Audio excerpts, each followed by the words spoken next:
Hello, my name is Tara. I work at Lenaro, and for the past few years, my work has been primarily focused on power management and thermal management frameworks in Linux kernel. And again, for the past few years, my work has been primarily focused on Qualcomm SoCs. So this presentation is about performance, Qualcomm SoCs, and mainline kernel. This is a summary. So starting early this year, I have been involved in the activity of performance benchmarking on some Qualcomm SoCs.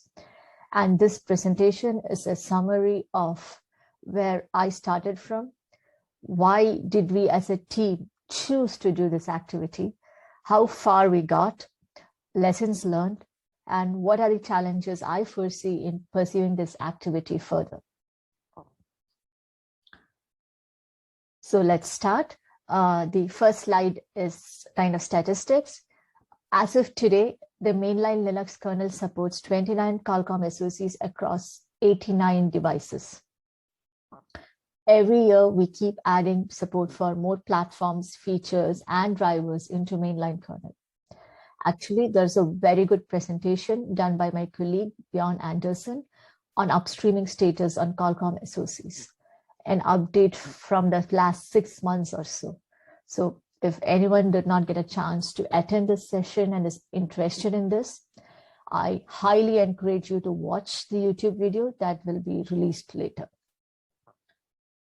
Coming back to the point that I was trying to make, it is this that with all this focus on feature and driver enablement, measuring any kind of performance has taken a back seat. It has been sidetracked, and we really have not bothered with it till now. So then what changed? And why did we start paying attention to performance benchmarking? Actually, the trigger for this activity came from some testing that was done by Daniel Lescano. Daniel is a colleague, and he is the maintainer for, as most of you will know, he's the maintainer for thermal and DTPM framework in Linux kernel. So he ran this test on his Dragon board 845. And the test he ran is to pin one Drystone task to the gold cluster on SDM 845.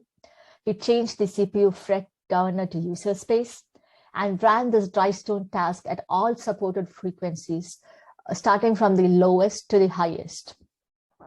So the graph you see here on the right is the result of this test.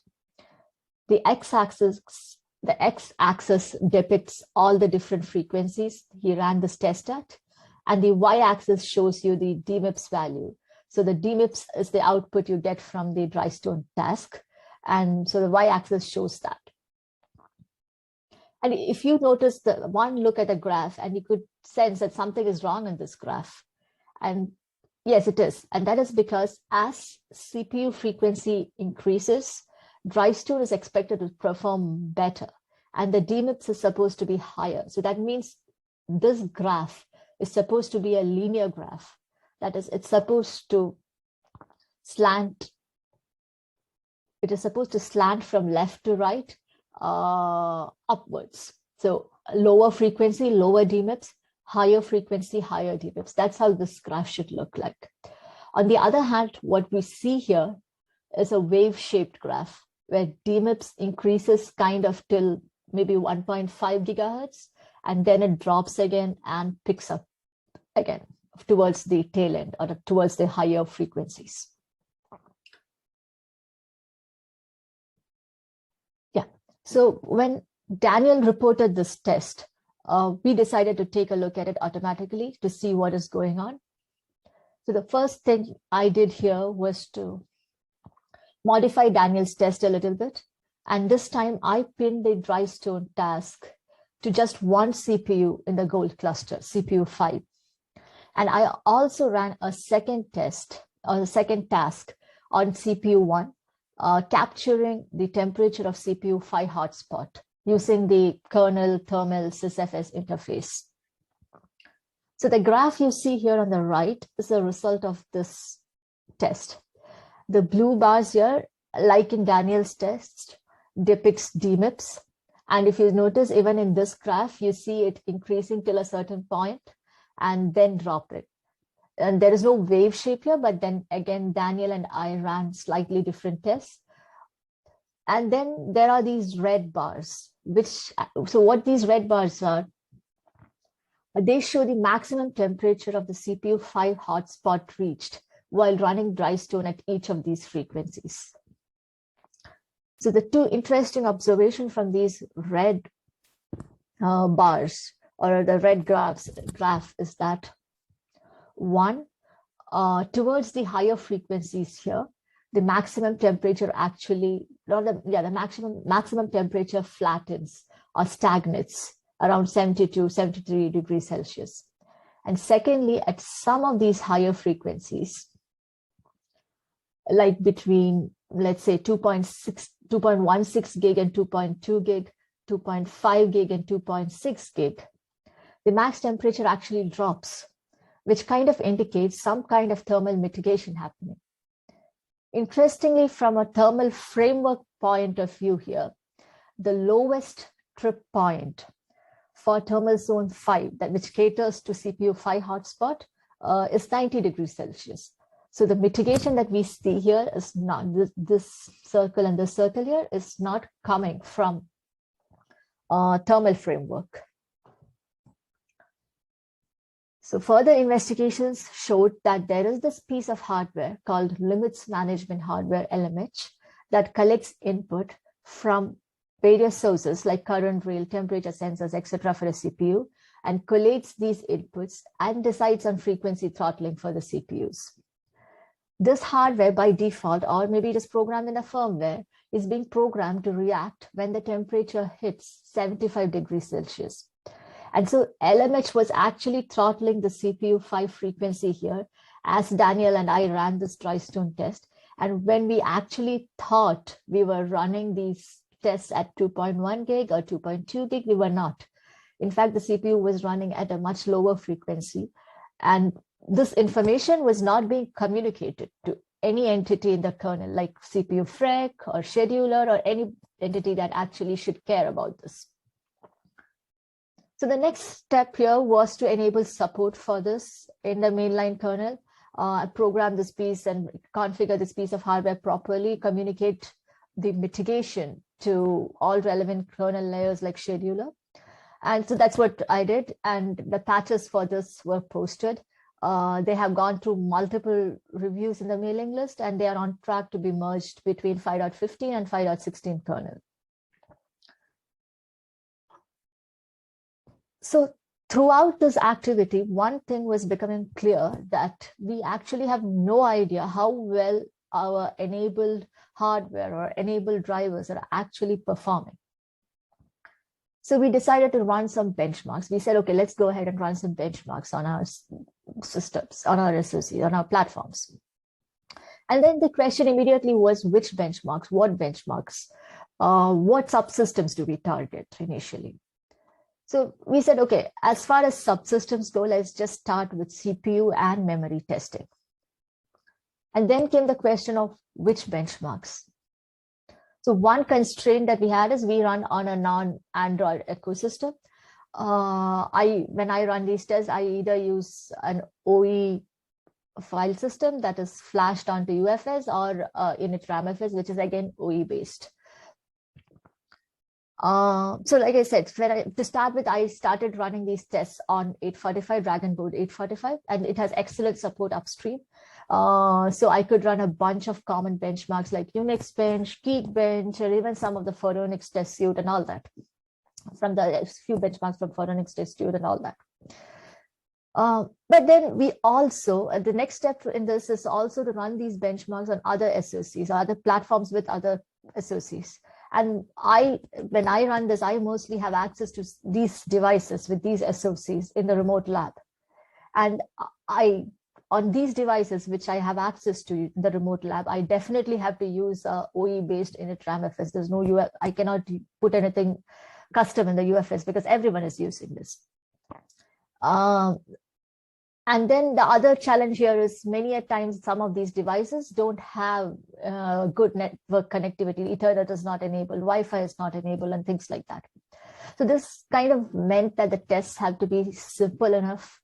They have to be standalone. They have to be. We have to be able to build it into initramfs, and it should not expect any kind of online traffic like Unix Bench. Unix Bench expects you to download it from internet, build it on your system, and then run it. So things like that cannot, tests like that will not work in this scenario.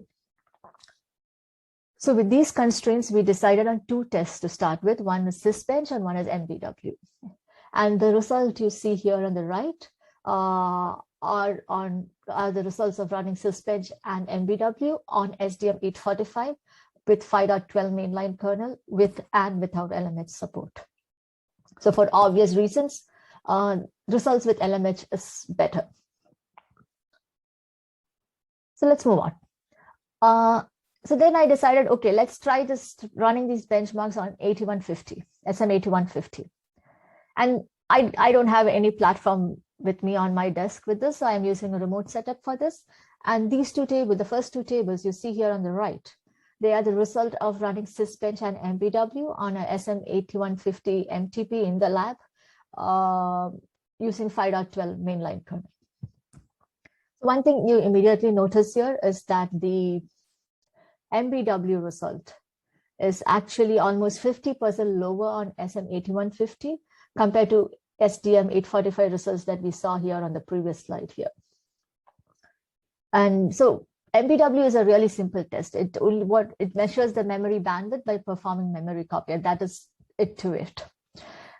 And there's no reason for SM8150 to perform worse than SDM845 here, because 845 has a 1.8 gigahertz 4-channel 16-bit DDR4, whereas 8150 has a 2.1 gigahertz 4-channel 16-bit DDR4, and the interconnect frequencies here are pretty comparable. So what was missing here was that the L3 and DDR bandwidth scaling or bandwidth settings. On SDM845, we had tied up L3 and DDR interconnect paths to CPU OPP table, and we were scaling these L3 and DDR with CPU during CPU FREC. And this was missing in 8150. So even though for these, especially for MBW, which is a CPU memory load, which generates CPU memory load, even though CPU frequencies will get bumped up, the L3 and DDR were like just at the nominal frequencies in this case. So I developed, so again, the patch enabling L3 and DDR scaling with CPU FREC, it was developed, and then we posted it, and it should be part of 5.15 kernel.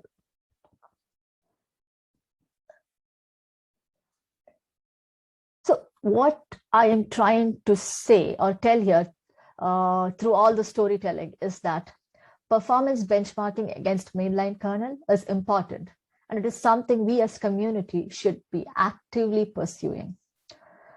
For one, such tests will help in detecting missing features or drivers. I think it's very important.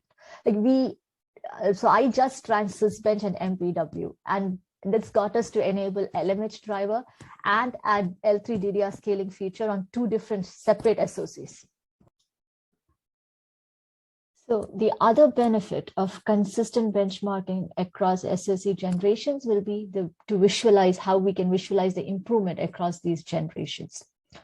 Third, and I think this is a very important reason why we should be doing this activity, is because as more and more customers, especially non-mobile customers or IoT customers, as they look at using mainline kernel for their development, for their products, this activity will improve out-of-box experience for such customers, and especially if we can track these performance numbers from release to release. Finally, it can also aid in testing out or developing some already enabled feature in a new environment. So for example, thermal pressure was a feature that has been enabled in the kernel for a while now, and it was previously being used only by CPU FREC cooling driver to communicate the thermal throttling to the scheduler. With the introduction of LMH became another driver that is using thermal pressure interface to talk to the scheduler. And this helped verify thermal pressure interface in a whole new environment, which actually led to some bug fixing in the mailing list. So I think this is a very important reason why we should be considering performance benchmarking. So now let's talk a bit on the challenges that I foresee for this activity. First and foremost is this issue of automation and gathering or presenting results in a simple and usable format. So automation, like right now, it is only me running these tests. I have a script, I run it on the platforms I choose, and that is it. And it is not possible for me to do this across all the available platforms. Also, most of these tests spew out a lot of information. So when you end up running a bunch of these tests and reporting the raw results, it becomes too huge, unreadable, and honestly, no one will be interested in tracking it. So automation may be easy because we have an existing CI infrastructure, so it may be the easy part of this, but reporting results in a pretty format is a very big challenge here. In a format that people will be willing to track and will be willing to look at as a challenge. Second issue is, how do we decide on what benchmarks to run? Like, should we define some uniform criteria in deciding what benchmarks to run? Right now, it's just Sysbench and MBW that I have been running, and why we chose it, or why I chose it, is because it's easy to run across platforms, especially on remote platforms and stuff like that. So what is the best way to go forward with this? And again, the final question here is, which subsystem should we target? Right now, it is again only CPU and memory, and I have also run some performance tests on crypto drivers on Qualcomm Socs. So what is next? What else? Is maybe GPU a good target? Is display benchmarking against mainline kernel? Is it even practical? Is it a good? Or should the target area move from platform to platform? These are all the questions I think we still need to answer to carry this activity forward.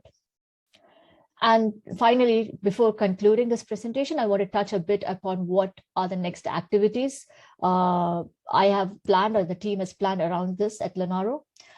The first one is to enable LMH on all relevant Qualcomm SoCs. Second, there are a bunch of Qualcomm platforms out there that are missing L3 and DDR scaling with CPU frequencies. We plan on introducing those. Finally, we are also looking at deploying some sort of automated benchmark tests in our CI. So I think with that, we come to the end of this presentation. Thank you everyone for attending this. Any questions that I've not been able to answer on chat, please feel free to email me, and I will always reply back and get back to you. Thank you very much once again.